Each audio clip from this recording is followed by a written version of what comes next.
Of our Board of Education, President Sean Harden. I have my Chief of Staff with me, Tina Pasion-Zayas.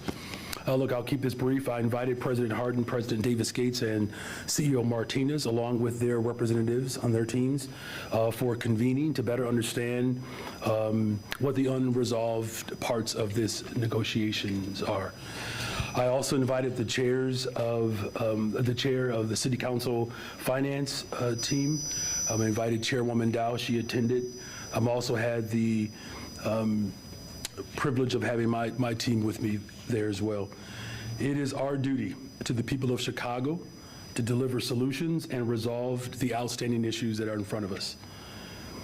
So we wanted to have a very frank and open conversation with all parties involved, and that's exactly what we did today.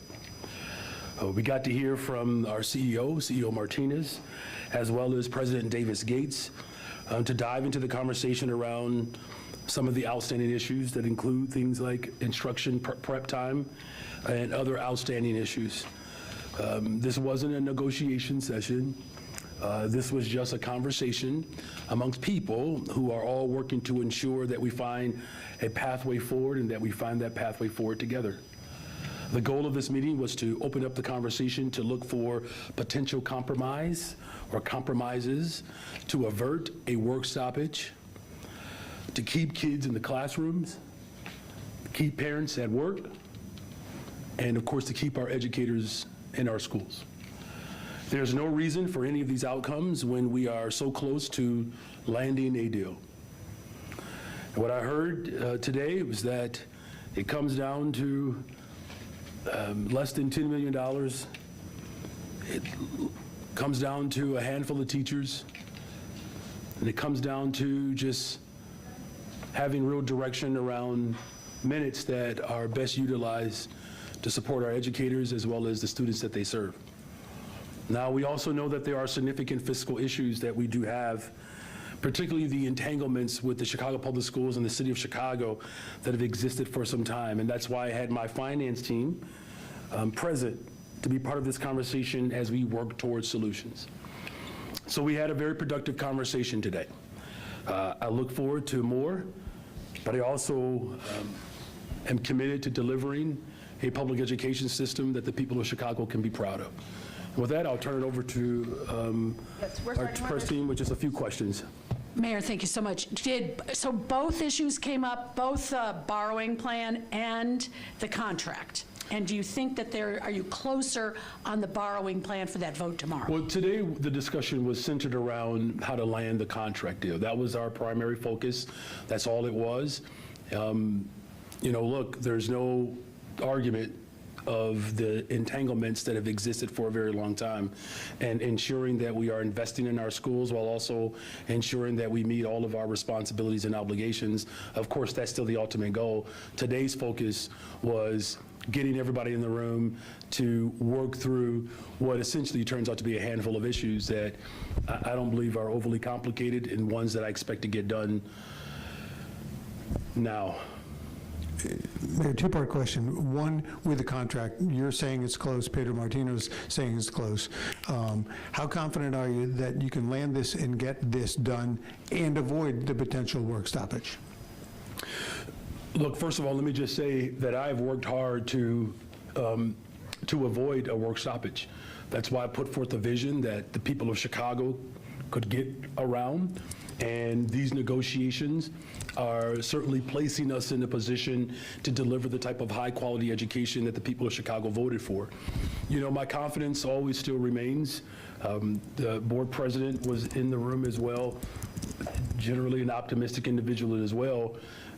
And it's going to require both sides to dig in and spend the rest of this evening, tomorrow morning, nonstop, to be able to settle these handful of issues, because we have to keep our children in the classrooms. I know that as a parent. I know that as an educator, we have to keep our educators in our classrooms, and we have to make sure, of course, that our parents are able to go to work and that they're not feeling the anxiety of the unnecessary delay of landing a contract, because we're just that close. has there been any movement outside of this meeting on convincing CPS to take out this loan or this refinance that was suggested yesterday by your finance director? Well, there are a number of board members, elected and appointed, who understand the fiduciary responsibility that they have. Look, there's no secret that the disentanglements exist. We're working with expediency to wean the system of our Chicago public schools off the reliance upon our public schools. And again, we've had countless conversations with board members who understand not just my priorities, but how the options that are now in front of them give them pathways to be able to do both. Before, remember, it was presented counter to that as if there was only one option. Clearly, that wasn't the case. There are multiple options that the board now has to consider to be able to do both. Mayor, right before you walked out, Pedro Martinez talked to reporters outside. I'm told he said, "I see no remote possibility of a strike." Do you think that a strike is a possibility at this point, and will you urge the president of the teachers union not to strike, to stay at the bargaining table? Well, look, I think we could just be very honest here. There has never been a more pro-mayor in terms of pro-labor than me, right? And so I'm working hard every single day to ensure that there's not a work stoppage. What it's going to come down to, though, is a handful of issues that they're not far apart on. And none of these issues that they need to settle on will be worth the consequence of 6, 7 days or how many ever days out of school, or parents not being able to drop their children off because at school and therefore can't go to work. So I'll say it like this, I'll be very candid here. The separation right now between the Board of Education and our workers are not substantial. They're not. And again, it's certainly not worth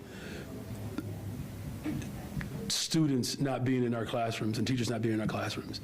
That those issues are just so narrow in terms of their ability to settle. That's why I've called on both sides to stay at the table and get this deal done. When will you all meet again?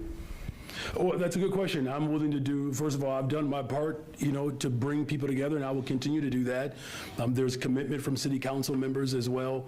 And what I expressed in that conversation was that there's no reason to stop negotiations today. They had a session earlier. There's no reason to stop negotiations today because you're just that close. I've been a part of, negotiations, and I can tell you, these are not issues that they're far apart on, and they certainly are not the issues that I think that, as important as they are, these are not issues that I believe that should separate us to the extent in which a work stoppage would ensue.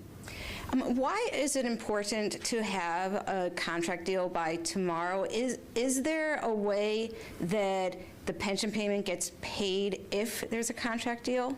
Well, there are a number of options. Thank you. What I've simply said was, because and the president was in the room, we have narrowed it down to a handful of issues. It really is about 2 or 3, and there are some ramifications to some other layers, but it's really a couple of issues.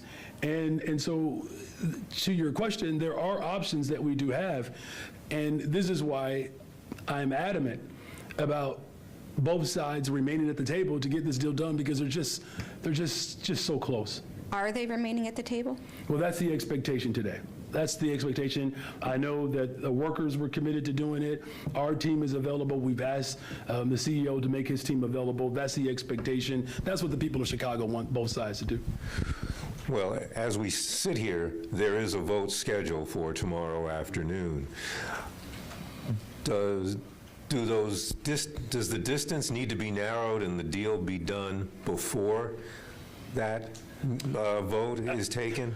Yeah, look, it's a good question. I'm not trying to obfuscate, your question by, sort of speaking in these terms. What I'm saying is, they are so close. You could have a situation, if you're asking my opinion, is there a scenario in which you can actually get a deal done tonight, first thing in the morning, before the vote? Absolutely. I mean, that's just how close they are. Now, whether or not it lines up with that vote, those are two separate dynamics. At this point, because they are so close, even if you look at what the board will be voting on tomorrow, there's clearly, if you can draw this conclusion, some agreement around so many of the economic issues that a vote tomorrow certainly assures that there's the vehicles that are needed in order to settle the contract for our teachers, for our principals, and of course meet the responsibility and obligation of our workers through the pension payment. Good afternoon, Mayor. Good afternoon. In terms of us trying to, understand where the board stands ahead of tomorrow's vote, does the fact that you needed to call this last-minute meeting with a lame duck CEO to talk about this CPS borrowing plan and other finances? That's not what the conversation was about today. But you touched on that. No, that's not what the conversation was about today. No. Well, here's what I said. I just want to make sure that maybe I'll slow it down just a little bit, because I know I'm moving a little quickly. And my apologies for that, seriously. So today's conversation, the convening of today's conversation, was to get both sides of the table to discuss the differences within settling this contract with just a couple of issues, just to understand that.